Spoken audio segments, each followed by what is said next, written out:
le rapport qu'on a à ces réflexions est différent en fonction du contexte. Je pense que le plus important, c'est ce rapport qu'on a aux réflexions, même si les réflexions, elles existent toujours.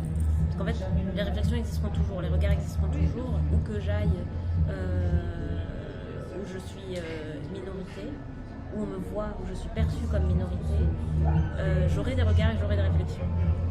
Mais ce qui change, c'est la façon dont on éduque nos enfants à ces réflexions-là, je pense.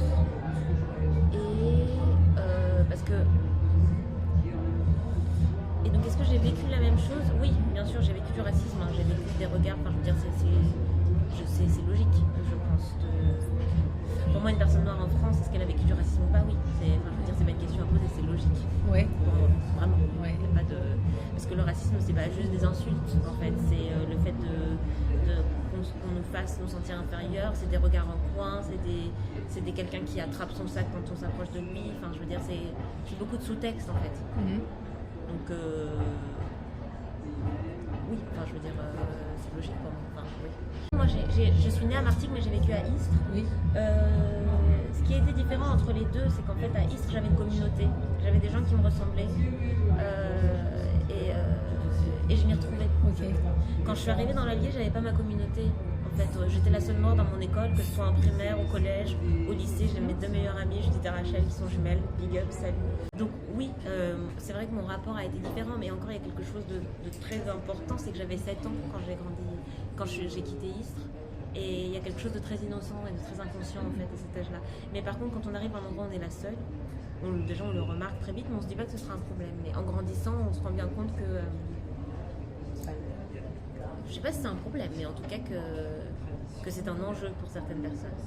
Et que c'est un enjeu pour soi-même. Oui. Parce que comment on se positionne en fait quand on est la seule? Comment on se défend? Comment on accepte ou pas les regards et les remarques? Comment on les vit? Qui sont nos alliés dans la cour de récré, à la danse, enfin, c'est ça nous façonne quand on est seul. Ah, ça m'a absolument façonné, oui. Alors que dans 93, la communauté, elle est là. Il n'y a que nous. C'est peut-être dans l'autre sens que la question se pose. En fait, moi, ça c'est venu plutôt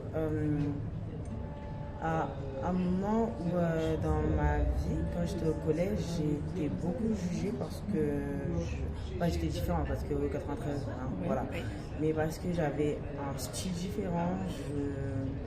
Par exemple, quand tu grandis, les gens, notre génération, tout le monde se ressemble. Tout le monde porte la même chose, ils vont tous avoir la même coupe de cheveux. Et moi, non, ça ne m'intéressait pas. Donc j'avais toujours des trucs hors rapport aux gens. Pas des trucs moches, hein, genre des trucs beaux, mais hors rapport aux gens. Genre, et du coup, je vais pas dire que j'ai été jugée en mode ouais, j'ai eu trop mal au cœur, j'ai été jugée, mais je me suis dit, au lieu de... c'est sûr que ça m'a fait du mal parce que étant au collège, mes amis m'ont pas jugé, mais d'autres personnes, voir que tu passes dans les couloirs et les gens ils te regardent, ils chuchotent et tout, c'est chiant. Et moi, au lieu de prendre ça comme une tristesse, j'ai pris ça comme une liberté. Et je suis devenue la fille qui s'en fout et qui fait ce qu'elle veut. Je vais mettre ça, je vais mettre. Et pas content, et c'est la même. Et du coup, non, je n'ai pas grandi comme ça, mais je l'ai développé plutôt qu'être triste. Et de me fondre dans la masse avec les gens, j'ai fait totalement autre chose. Et c'est pour ça aussi que j'ai Farah, on se ressemble un peu parce qu'elle aussi, elle s'en fout. Et peut-être que c'est le fait que les gens, parce que c'est sûr que les gens là, tu vois, elles font du shit. Si même le rôle d'Orso, l'a aussi jugé au début. Oui. Donc je me suis un peu retrouvée dans ça, le fait qu'elle soit jugée, mais même si elle est jugée, elle en a rien à faire, elle va faire quand même. Et ça, c'est on va dire une insolence pour eux. Et ça les titille. Et ça, c'est un truc, que ça soit Farah ou moi, je kiffe. Et pour toi? Et moi, depuis petit, j'ai toujours voulu être actrice quand je regardais tellement je l'ai répété. Les séries sur Disney Channel. Anna Montana et tout ça?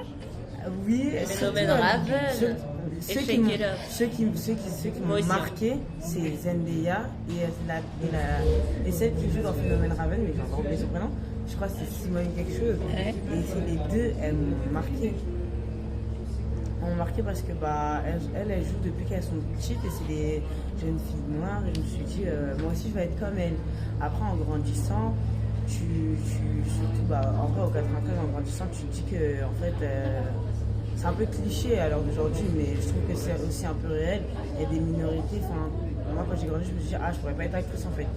Parce qu'en France, il n'y a pas beaucoup d'actrices. Il n'y a pas beaucoup de rôles. Oui, il n'y a pas beaucoup de rôles.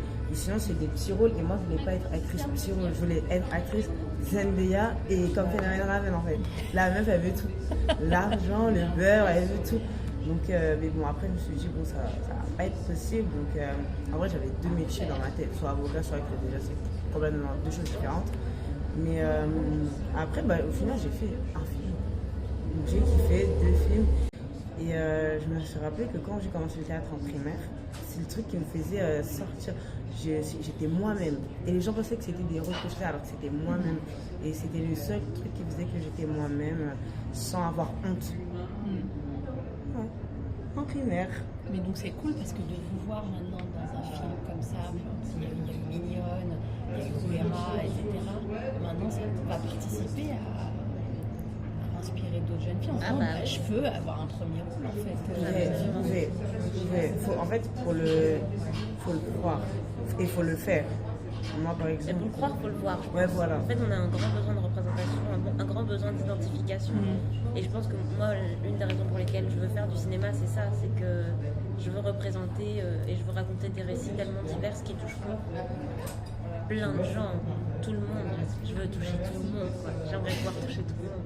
À défaut de pouvoir les toucher physiquement, j'aimerais pouvoir les toucher à travers l'écran. Lève-toi, tu peux le faire. Et surtout, toutes les petites filles noires, mes nièces, je veux dire, moi j'ai grandi, j'avais pas de représentation en France. Je regardais Disney Channel et c'était ma seule représentation. C'était Zendaya dans Shake It Up. Voilà, c'est Et donc ça me tient trop à cœur de me dire que aujourd'hui la jeunesse pourra potentiellement se retrouver en nous et nous voir et nous dire waouh, en fait nos récits aussi ils sont racontés et on a aussi la place et en fait même si on l'a pas ou on nous dit qu'on l'a pas, on va l'apprendre.